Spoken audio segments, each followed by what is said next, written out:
अस्सलामु अलैकुम वरहमतुल्लाहि वबरकातुहू। हाजियों, आपने कभी सुना होगा ये मीठे हाजी भाई हैं। अब सोचने की बात ये है, ये कोई चीनी की बोरी है, कोई गुड़ का डब्बा है या गुलाब जामुन का ड्रम है। नहीं भाई, ये वो लोग हैं जिनके दिल की मिठास इतनी ज़्यादा होती है कि लगता है जैसे अल्लाह ने इनके दिल में एक शुगर फैक्ट्री लगा दी हो, लेकिन बगैर किसी नुकसान के। मीठे हाजी भाई वो हैं जो हज पर जाकर वापस आए तो उनकी बातों से खुशबू आए, उनके लहजे से दुआ निकले और उनके चेहरे से नूर झलके। ये वो हैं जो एयरपोर्ट पर उतरते हैं, सबको ऐसे गले लगाते हैं जैसे पूरी कौम का हज करके आए हों।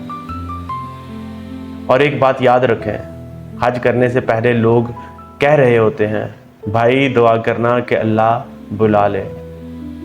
लेकिन हज करके आने के बाद मीठे हाजी भाई कहते हैं, भाई दुआ करना कि अल्लाह दोबारा बुला ले। क्योंकि एक बार जाना दिल को बदल देता है और दोबारा जाने की ख्वाहिश पैदा करता है। लेकिन मीठे हाजी भाई सिर्फ वो नहीं जो मक्का और मदीना में दुआएं मांगे, बल्कि वो हैं जो वापस आकर मोहल्ले के बच्चों को प्यार दें, बुज़ुर्गों का एहतराम करें, गरीब को खाना खिलाएं और सबको ये महसूस करवाएं कि हज सिर्फ एक इबादत नहीं बल्कि एक ज़िंदगी का नया तर्ज है।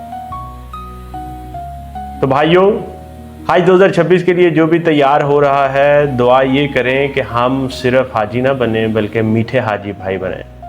ऐसे हाजी जो हर दिल में मिठास घोल दे।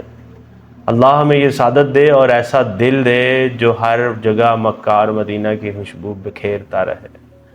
जज़ाकुमुल्लाहु खैर।